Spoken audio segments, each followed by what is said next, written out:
coming in there! Them bastards attacked us!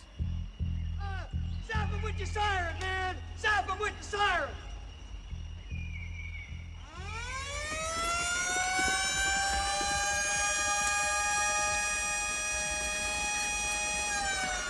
There's mine's over there too! And watch out, those goddamn monkeys bite you, I'll tell you.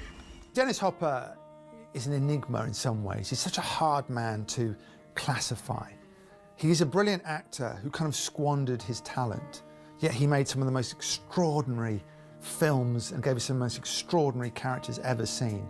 Hello, Dr. Guerra. Hello, Dr. Benedict. I'm just a little premature, Dr. Guerra. No, I know. It takes time.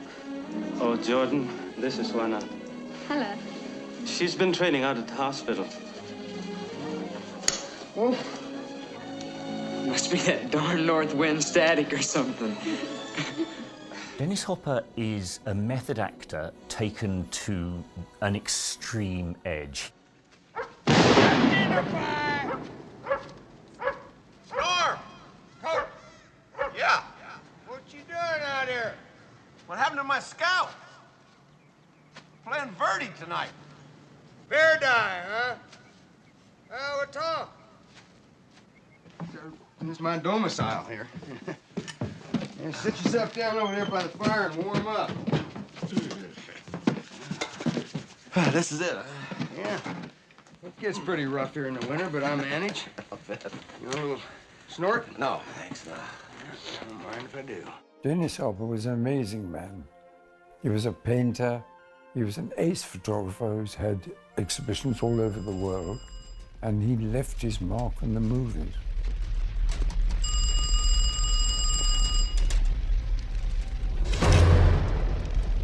What do you think, Jack? You think if you pick up all the bus drivers' teeth, they'll give you another medal? Jeez. You think I wouldn't have been prepared? 2 years I spent setting up that elevator job. 2 years I invested myself in it. You couldn't understand the kind of commitment that I have.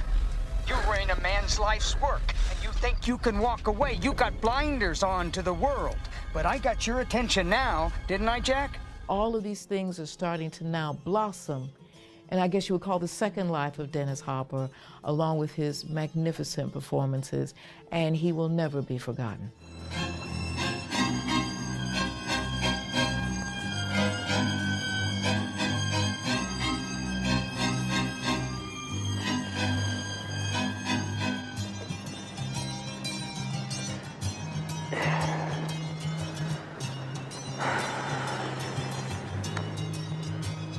It's December 6th,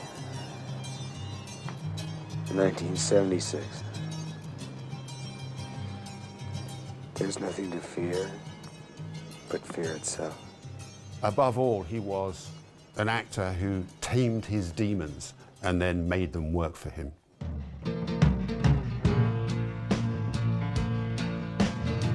I pulled into Nazareth, was feeling about half-past dead. I just need some place where I can lay my head. Hey, mister, can you tell me where a man might find a bed? He just grinned and shook my hand, no was all he said. Take a load off Fanny, take a load for free. Dennis Hopper was born in 1936 in Dodge City, Kansas. There's a place to be born if you're going to be a movie star. But he was born into great poverty, really. It was the, as he described it, Dust Bowl era. His father was James Millard Hopper, who'd worked for the OSS, the Office of Strategic Services, which is really the forerunner of the CIA. So ostensibly his father was something of a spy, which also feels very appropriate to Dennis Hopper, a man given to paranoias and demons about the world around him. That must have come through from his father. Quite shortly, the family moved to Kansas City, Missouri, where Dennis grew up and went to school. And he showed a very early interest in art and in acting, and as well as athletics. So he was a kind of good all-rounder. From there, the family moved to San Diego, California. At around 13, Dennis Hopper begins to get involved with theater groups, and the Pasadena Playhouse takes him on. And believe me, they didn't do that with anybody. So they saw the potential in this kid for the theater and for films. He was completely obsessed with the theater, and he just did all kinds of acting. Whatever it was, he did it. One of his first roles when he decided effectively to become professional was in a Shakespeare production where he was spotted. He got a small part in a TV show, and Warner Brothers saw him, liked him, and offered him a contract. He was just 19 years old and he was under contract to one of the great studios. Hopper would make his big screen debut in 1955's Rebel Without a Cause, starring James Dean. Gesundheit. Most important stars are almost equal in brilliancy. Cancer, the crab, containing a large, loose cluster of stars called the Praesepe, or the beehive. Hey, I'm a crab. Cancer is the northern limit of places on the Earth where the sun can be vertically overhead. He got his first real big break in Rebel Without a Cause. Nicholas Ray, the director, had seen him, liked the look of him, and made him one of James Dean's gang. I mean, it was not a huge part. The most significant thing for Dennis Hopper was that his meeting with James Dean. They got along extremely well. They exchanged notes. Hopper idolized Dean, and he really, really liked what he was doing as an actor. He liked Brando and he liked Clift, but to be actually in a production with James Dean was manna from heaven to him. Dean, on the other hand, of course, really responded to Hopper because he liked his sort of rebellious nature. And so they kind of facilitated each other. I think Hopper learnt a great deal about screen acting, certainly in this new style and the sort of liberated, unadulterated, unfettered way that you can actually appear on screen. And Dean learnt a lot from Hopper about the reality of being a rebel and in a restricted environment. So I think that they just forged a very early bond.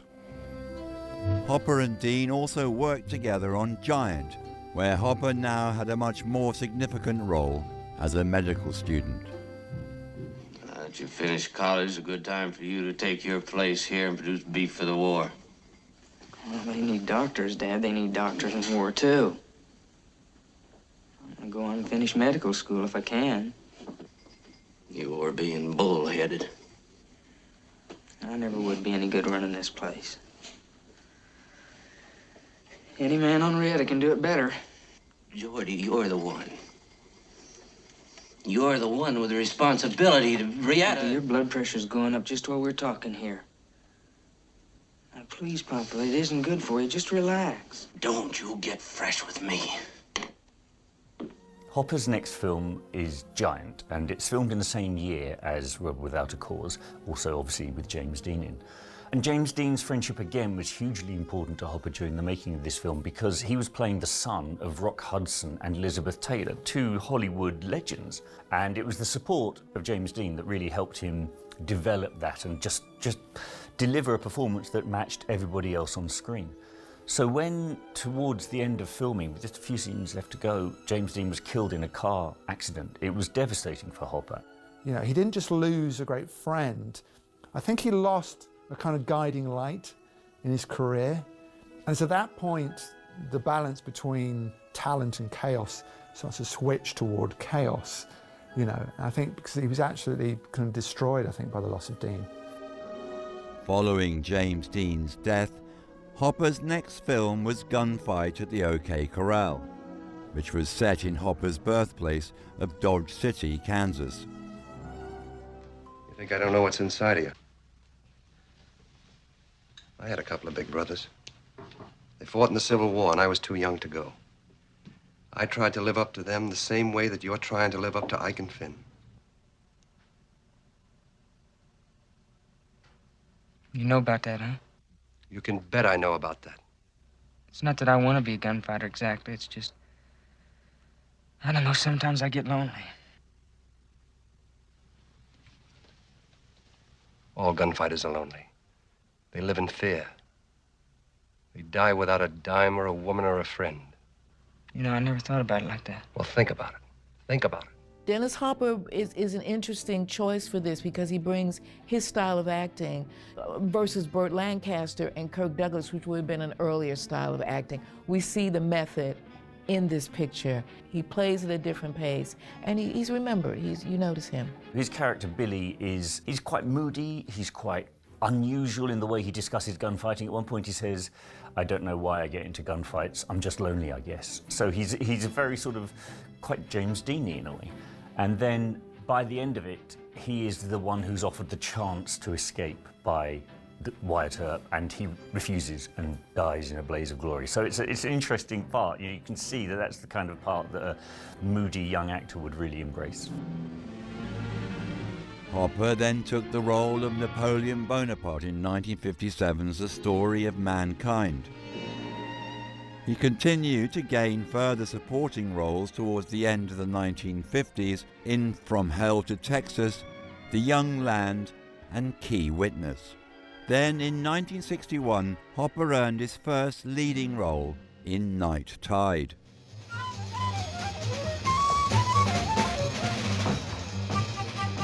Excuse me, do you mind if I sit here? I can't see anything but their backs from where I'm sitting. It's all right. Thank you. That's really a great combo, huh?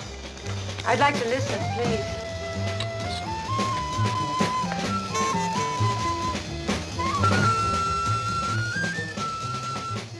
Night Tide is a real curio. It was Hopper's first leading role, actually, and he plays a sort of all-American guy on shore leave.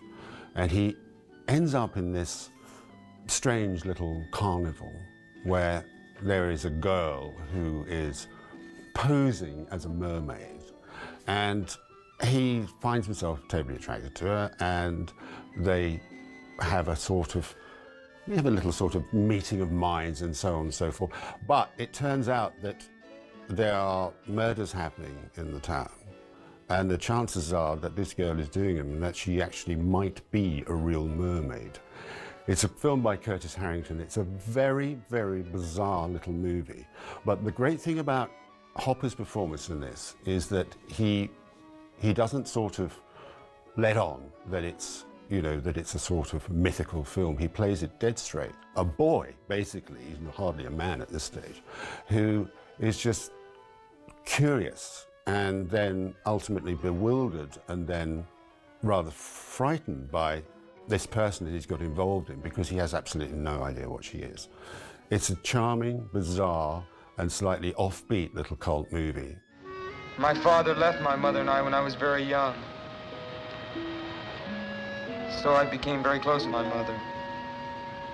And I've always wanted to see the world, and I never had a chance to. I couldn't. Then my mother fell ill and died. So I figured the easiest way to get out of Denver, Colorado was to join the Navy, see the world. But I haven't seen any of it yet. You will. I hope so.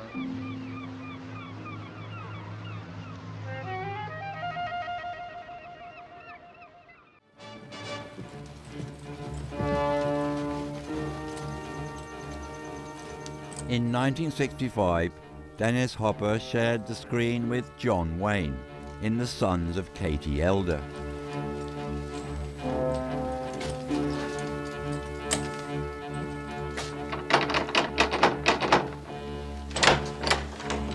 Howdy. This here is private property. We're looking for a man named Morgan Hastings. Oh, it's my father. But he's not here. He won't be back all day. Well, then maybe you could give us some information. See, this place used to be ours, and now it's yours. We'd like to ask you some questions. Well, I'm not going to answer any questions. You better just get off this property. Oh, now, wait a minute, Sonny. Don't get all riled. We're not... Now, I'm ordering you to get off this property. Having trouble, Dave? Yeah. No trouble, mister. The Sons of Katie Elder is something of a comeback film. He only got the role, Dennis Hopper, because John Wayne, the star, pleaded with Henry Hathaway to put him in it. At that point, Hopper was the son-in-law of Margaret Sullivan, who was great friends with Wayne, and that's how he got to know John Wayne. And John Wayne took pity on this young rascal and got him into the film. Now, the reason it was a comeback was that Hopper had effectively destroyed his own career. He'd been in a film called From Hell to Texas, a B-movie Western directed by Henry Hathaway. And he'd been, difficult to work with. He was getting more and more intense on confrontation as an actor. This was the way you fueled it. James Dean could dictate which marks he hit, then I, Dennis Hopper, could dictate which marks he hit. And he really fell out with Henry Hathaway on this film. And the end of it is the Warner Brothers contract is cancelled. Hathaway goes to him, "You're done, Sonny. We're not going to work with you. I'm going to make sure of that." And that's what happened. He was essentially blackballed from every supporting role going on. But Hopper, being Hopper, didn't look back. He went to New York. He went to study with Lee Strasberg. He said, "I want to find out what this acting is." And he went and learned the method way. And he would come back and do The Sons of Katie Elder, thanks to John Wayne, the opposite kind of person to Hopper was. And that got the Hollywood career kind of rolling again. After The Sons of Katie Elder, Hopper was cast in the science fiction horror film Queen of Blood.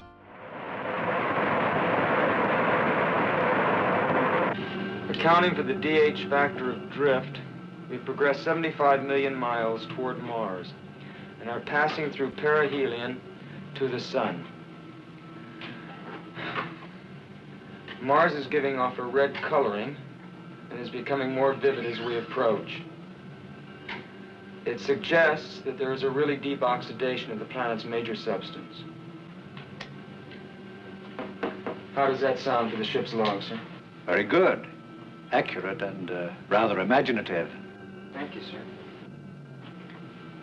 Maybe when we get back to Earth, you can have that published. And you'll be known as that famous writer-astronaut fellow. Well, I hadn't thought of it that way. Queen of Blood is a Roger Corman movie. It's a B movie. It's quite schlocky. In a way, it's the precursor to Alien. What happens is a mysterious signal is discovered, a spaceship is sent out, they find a living creature who turns out to be a vampire. Poor Dennis Hopper is the first one to go. He's looking after her in the sick bay, and he's quite clean cut. He's back to his nighttide sort of character. And he doesn't last very long. She rises up and she sucks all the blood out of him before going on her rampage. So he falls early, but he falls glamorously. Queen of Blood had been produced by Roger Corman, who then directed Hopper in his next film, The Trip.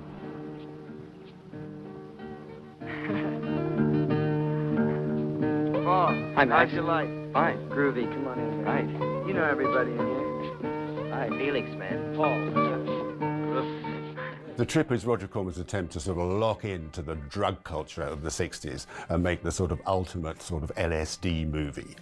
He almost succeeds. It was written by Jack Nicholson, and it does afford Dennis Hopper the opportunity to play a kind of spiritual guru.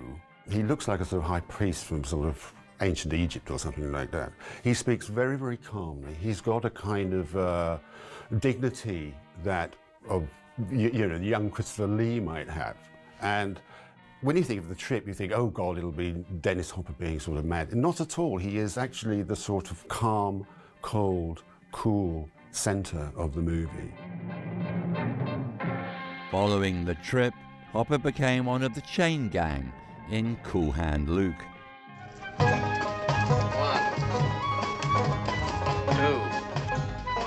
2, 3. Man, you're gonna lose a finger eating eggs like that.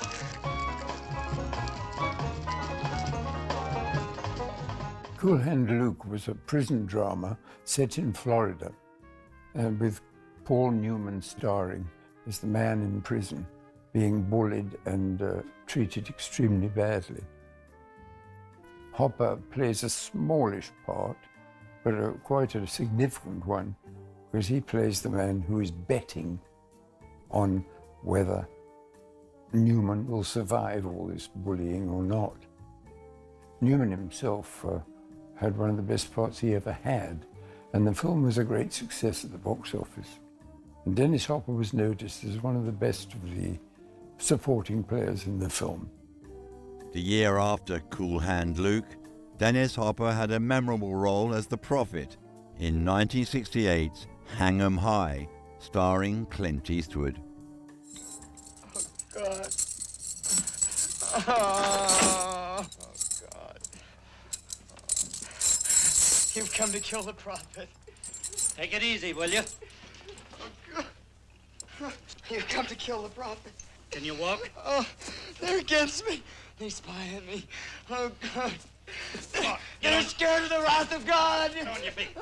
No. Come on, even a prison wagon's better than this. You've Come on. come to kill the prophet. Hold it. Oh, no. Oh, God. Hang 'em High is Clint Eastwood's return to the American Western after making all the spaghettis, and sort of carries on the formula. He's a man who's lynched and then, you know, goes on this kind of vengeance cycle to catch the perpetrators. And there's this kind of waft of the supernatural in which, you know, he may or may not already be dead, and this is a ghost story we're watching. And as part of that, we get Dennis Hopper at the very beginning of the film as his character called the Prophet. He's kind of there to signal, you know, a sort of an aura of the strange and unworldly within it. You know, a slightly sort of arcane biblical figure in the middle of this kind of Western desert. It's a small part, and again, he fits so well in the Western idiom. You know, there's something a bit old worldly about Hopper, as if he comes from a period. You know, he's a bit out of time as a person. Hold it down. Give it, Marshal. Too damn crowded in here anyway.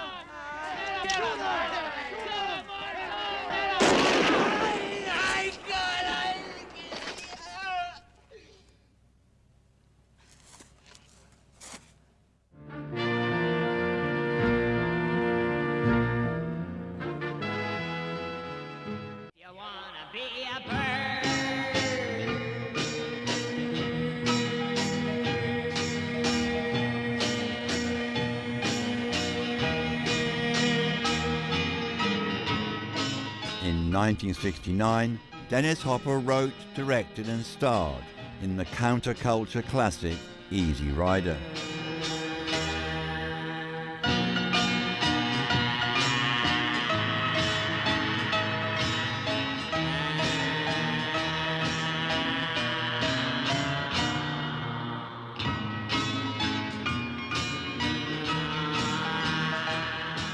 Easy Rider is 1969. This is directed by Dennis Hopper, co-written by Dennis Hopper, and edited or co-edited by Dennis Hopper. It stars him and his pal, Peter Fonda, as these two kind of paladins, these sort of jokers on the road of life in the United States. Well, it's one of those rare things which defines, as they say, the zeitgeist. It is where people were, it is what they were about, the music, the scenes, everything, the hair. Dennis Hopper captures all of this. Very obsessed with this picture, but it is one of those rare moments in American movies where the times is absolutely captured, and he's immortal because of Easy Rider. I'm going down to Mardi Gras. I'm gonna get me a Mardi Gras queen. Yeah. Oh, man. Wow, Mardi Gras, man. That's gonna be the weirdest, man, you know? You know what we ought to do, man? First thing, man. Go and get us a groovy dinner. Yeah, break out some of that cash, man.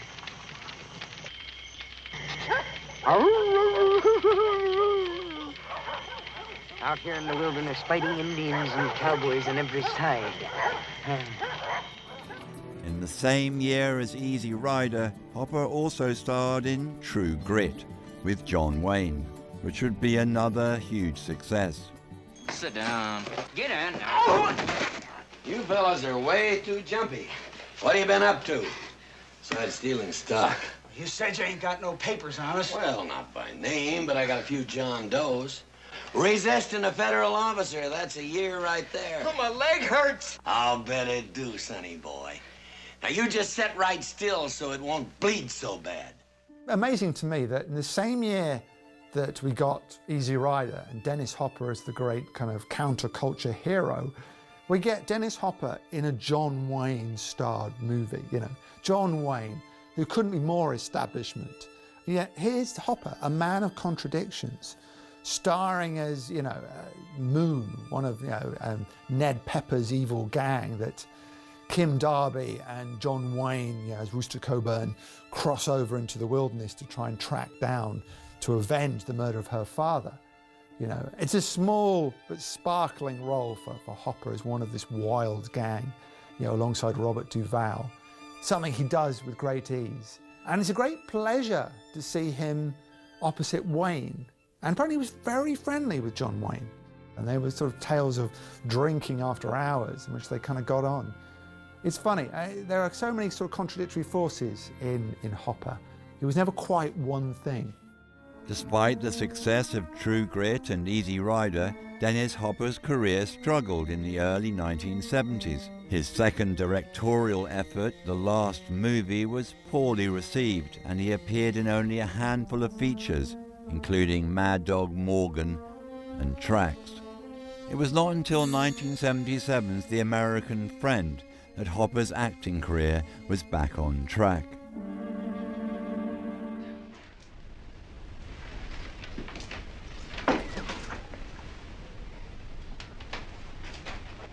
Just one? Yeah?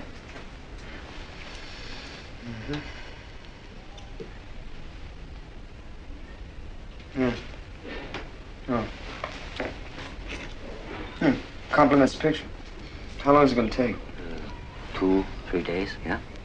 That's fast. Gardner told me that you were a good craftsman. I admire that. I've always wanted to be able to make something with my hands. But, well, some people have it and some people don't. May I show you something? You have to move it, see? You like it? Huh? Yeah. Well, I'll give it to you. Really? Dennis Hopper then did something rather unusual. He went to Germany to work on The American Friend, directed by Wim Wenders. This was based on the book Ripley's Game by Patricia Highsmith, and Hopper plays Ripley in it, who is the kind of the lovable psychopath of Highsmith's books. In this, he's working on a kind of very elaborate picture forging scam. It becomes slightly murderous.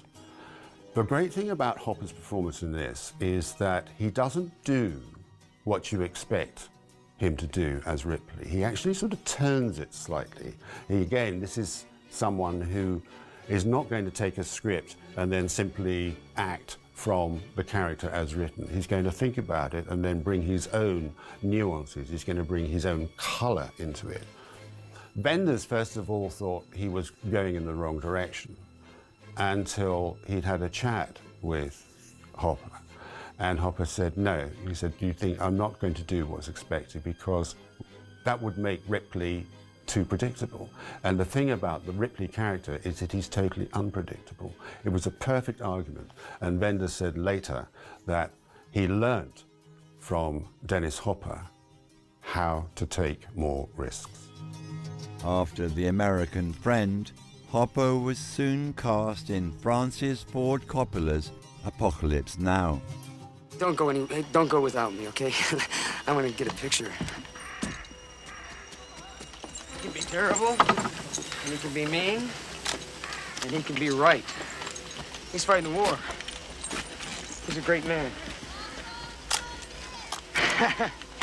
I mean, I wish I had words, you know? I wish I had words. I can tell you something like the other day, he wanted to kill me. Something like that.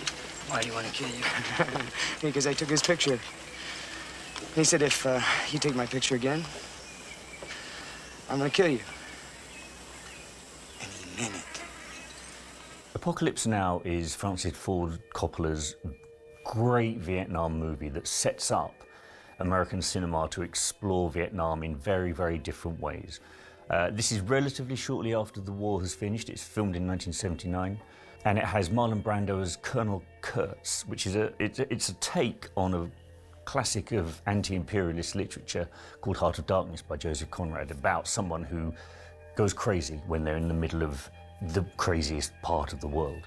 Hopper plays a photojournalist who's trying to get close to Marlon Brando and eventually falls under his spell completely and really goes over to the dark side. Coppola allowed him to improvise a lot of his dialogue in the film. And of course the film went up in budget more and more and more and took longer and longer to shoot. And it practically gave a nervous breakdown to a number of people.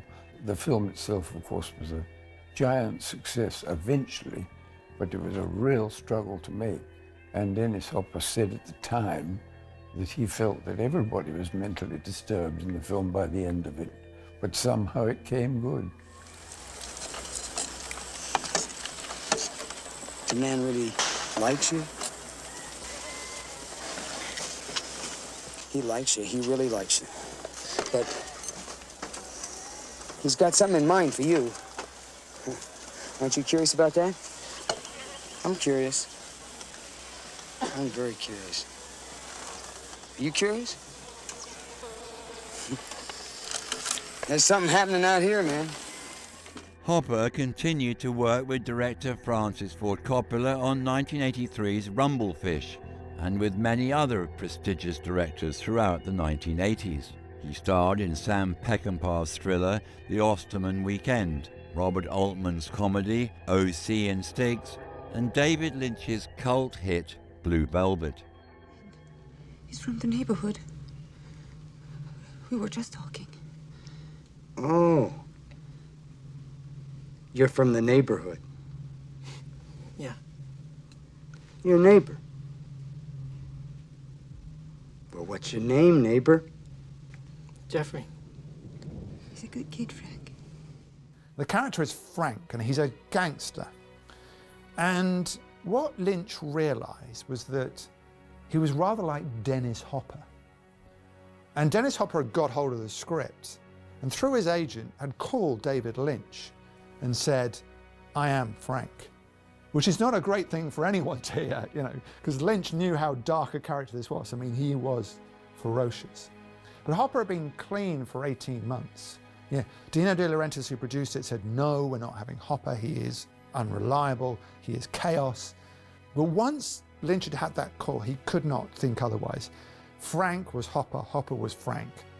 And he got all these promises from Hopper. I am clean. I am working and professional. And he was. And he said he just understood that role.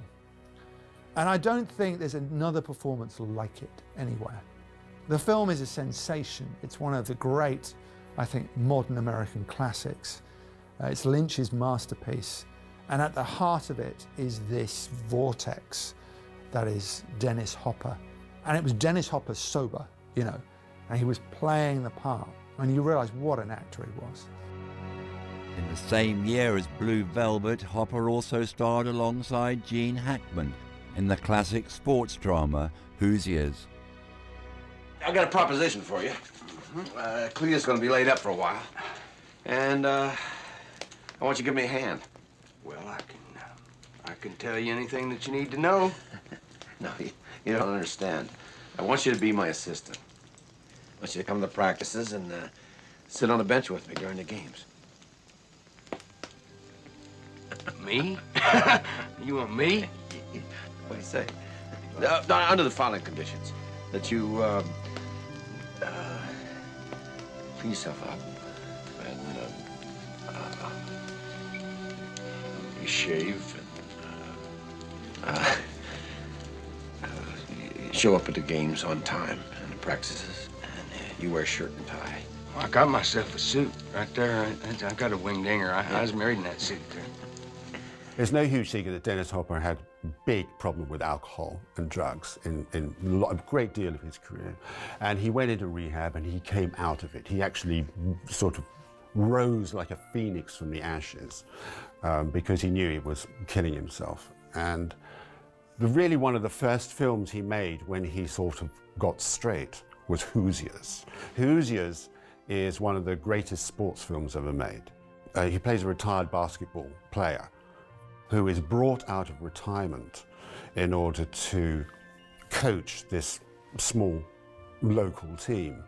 Hopper, who is now playing, of course, an alcoholic, says you can't possibly be serious.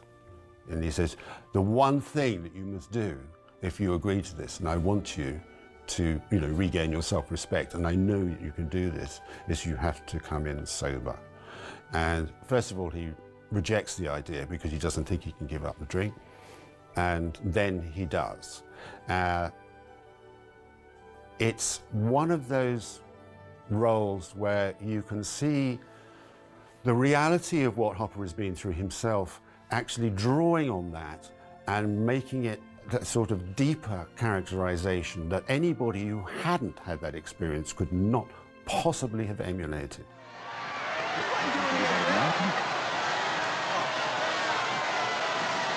That ain't fair. It ain't fair what the people in this town are trying to do to you neither. You stay in the game. I need your help. Stay in the game. Come here, please. Shooter's gonna take you home. You pay attention.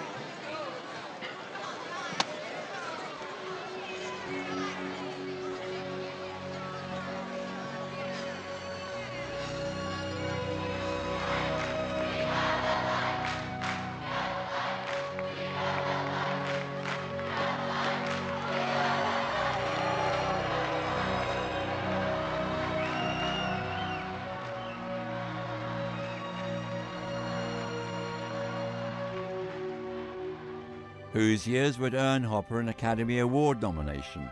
And with his career revival in full swing, he then directed the hit police drama Colors with Robert Duvall and Sean Penn. Then in 1993 he starred alongside Nicolas Cage in Red Rock West.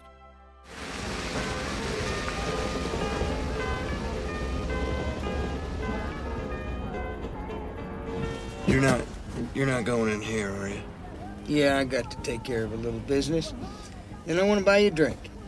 Oh, thanks, but I should get going. Hey, I nearly greased your can back there. Now, the least I can do is buy you a beer. Thanks, but I should get my car. I'll tell you what. Let me buy you a beer, and then I'll help you get your car. Another kind of neo-noir, this time starring Nicolas Cage. And it's all set out in this kind of Midwestern territory where Nicolas Cage is kind of mistaken for an assassin who's come into town. And this then will kind of cause numerous problems for him as he tries to escape. The whole film is really about him trying to escape the town of Red Rock. You know. Meanwhile, Hopper comes in as the real assassin he's been mistaken for and doesn't take too kindly for not being who he says he is.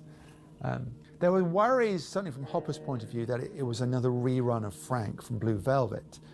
But I think now independent producers and the director, John Dahl, were investing in that.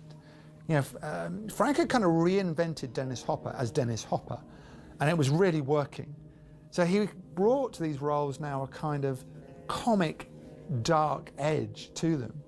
And that's what, as different from Blue Velvet, Red Rock West is a hot, steamy, deserty kind of film noir, and very funny. Hey, cowboy. Who's got the gun? Cowboy? Ha!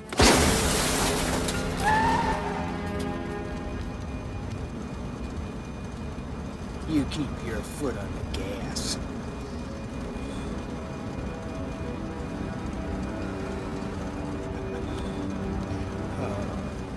Choose life. We having a good time yet? A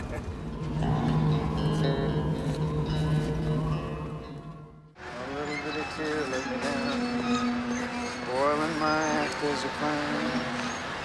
I was all made up not to frown, but a little bit of tear let me down. In 1993, Dennis Hopper starred in True Romance. Spoiling my act as a clown. Ron Murray, come here. Come on, boy. Get in here. You get in here now. Get in here. Go on. You said you were leaving tomorrow, that today was our last day. I said there'd be no sorrow, that I'd laugh when you walked away. A little bit of tear let me down. down. Spoiled my act as a clown. I had it made up not to make a frown, but a little bit of tears let me down. Morning, Daddy. Hey, Bravo. Long time no see, huh? Oh, yeah, good boy. Good boy.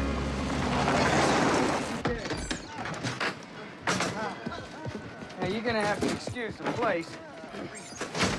I haven't been exactly doing a lot of entertainment company as of late. True Romance is a kind of dramatic love story from Tony Scott, the British director, and it had a cast of, well, a dozen stars in it, and it was a kind of a technicolor, slightly blood-soaked romance in the film. And in fact, Dennis Hopper has one of the scenes in it which is best remembered. Even then, not at the peak of his career, he was still able to make his mark in that sort of film. Hopper returned to playing the villain in the 1994 smash hit action film, Speed. When I find you. Pop quiz, hotshot. There's a bomb on a bus. Once the bus goes 50 miles an hour, the bomb is armed. If it drops below 50, it blows up. What do you do? What do you do? Speed stars Keanu Reeves and Sandra Bullock as the heroes wrestling to get control of a bus that if it goes below a certain mile per hour, it will explode. Dennis Hopper steals the movie as the villain who's placed the bomb there. He's having a conversation throughout the film with Keanu Reeves, and each time he's on screen, it lights everything up. It's a good thriller, but he just makes it into something slightly more, and the film was a huge hit. After the success of Speed, Hopper continued to play the villain in a big-budget studio production with 1995's Waterworld. Let's drive.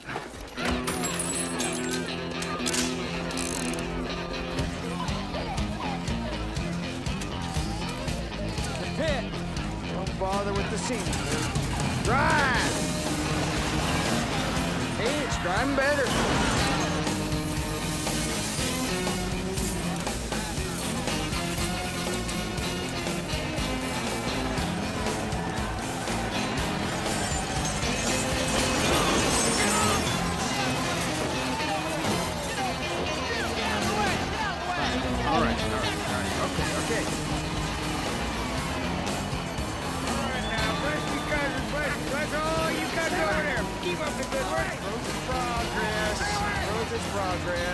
Hopper then went into Waterworld, Kevin Costner's sort of massive, watery Mad Max post-apocalyptic fantasy film, which sadly didn't do terribly well at the box office. I think subsequently has gained some sort of kudos. Certainly looked great. Dennis Hopper plays, of course, the bad guy in it, a kind of cross between Long John Silver, one of the really bad guys from Mad Max, and Captain Jack Sparrow. He's a pirate par excellence. You know, he's every inch. He can rise to the challenge of playing these sort of now these cartoonish villains in a way that still retains a certain flesh and blood impact. At the tail end of his career, Dennis Hopper returned to television to great acclaim with the series 24. However, he devoted more time to his passions of photography and painting. Late in his career, I think Hopper felt his true calling was painting, his true calling was photography. I mean, Wim Wenders said he should have been a professional photographer, so good were his images. He was directing still, but really I don't think he was as committed to the world of acting as he had been. But he was happy to take big roles. And I think he enjoyed it. I think he enjoyed stepping into the blockbuster realm, then stepping away again to his house in Venice, you know, with all his art on the walls, you know, and being that Dennis Hopper. And what we're discovering besides his wonderful body of films, is that he was a very great painter. And not only that, he was a collector of art. He had a wonderful eye, and he was a very, very, very fine photographer. So all of these things are starting to now blossom, and I guess you would call the second life of Dennis Hopper, along with his magnificent performances. He was Hollywood's greatest renegade. He was a great maverick, and I think his significance in changing the face of the way Hollywood movies were made, or actually opening them up to a new kind of talent, is, not to be dismissed.